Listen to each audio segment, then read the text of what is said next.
എന്റെ സബ്സ്ക്രൈബേഴ്സ് വന്നിട്ടുണ്ട്. വലിയവരോട് പറയാൻ പറ്റൂല, ചെറിയവരോട് മാത്രം പറയാൻ പറ്റുള്ളൂ. ഞാൻ ചെറുതാണ്. എനിക്ക് എത്ര വയസ്സുണ്ട്? അതാ ഏറ്റവും വീട്ടിലത്തെ ഏറ്റവും ചെറിയ കുട്ടി അതാണ്. ഫേക്ക് ആണോ? ഫേക്ക് ആണോ? എന്റെ സബ്സ്ക്രൈബേഴ്സ് ഓടി ഗൈസ്. പറയട്ടെ കേട്ടോ. ഹലോ, ഇന്ന് എന്നെ കാണാൻ വേണ്ടിയിട്ട് എന്റെ സബ്സ്ക്രൈബേഴ്സ് വന്നിട്ടുണ്ട്. ഇത് രണ്ടുപേരാണ് എന്റെ സബ്സ്ക്രൈബേഴ്സ് കേട്ടോ. എന്താ പേര് പറഞ്ഞു?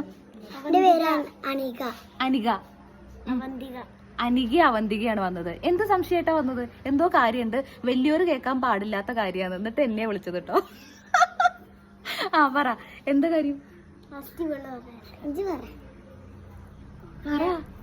കൊറേ നേരം ഞാൻ പീപ്പി ഉണ്ടാക്കാൻ നോക്കിയിട്ട് പക്ഷെ വർക്കാവില്ല. അതാണോ പ്രശ്നം? അതാണോ സംശയം? ഇല പീപ്പി അല്ലേ? ഇലേന്റെതല്ലേ? അതാണ് സംശയം.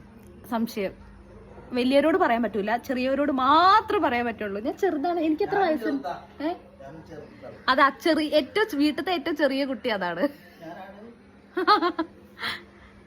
എന്നാ ഞാൻ കാണിച്ചുതരാം.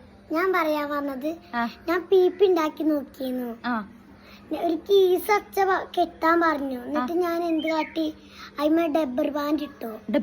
എന്നിട്ടോ അതിൽ ഞാൻ ഊതിയ, അതിലത് വർക്കായോ? അങ്ങനെ ചിലപ്പോ വർക്കാവും. അപ്പൊ LPPന്റെ കാര്യം ഞാൻ സെറ്റാക്കി തരാം കേട്ടോ. അപ്പൊ ഇത് ഇവരുടെ ഏട്ടനാണ് കേട്ടോ. ആരവ് എന്നാണ് ഇവരുടെ ഏട്ടന്റെ പേര്. ഇല എടുക്കുന്നു, അറ്റം മുറിച്ച് കളയുന്നു, ഒന്ന് മടക്കുന്നു, എന്നിട്ട് അങ്ങോട്ട് ചുരുട്ടുന്നു, എന്നിട്ടോ അറ്റം ഭാഗം ഒന്ന് പ്രസ് ചെയ്യുന്നു.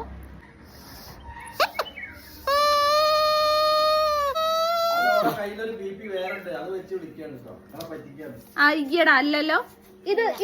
ഇത് കള്ളത്തരാണോ? നിങ്ങൾ പറ. അല്ല. ഫേക്ക് ആണോ? ഫേക്ക് ആണോ? അല്ല. ഫേക്ക് അല്ല അല്ലേ? ഒറിജിനൽ അല്ലേ? സത്യല്ലേ? അപ്പൊ പഠിച്ചല്ലോ. എന്നാ ശരി, എല്ലാവർക്കും ഒരു ടാറ്റ പറഞ്ഞോ. ശരി.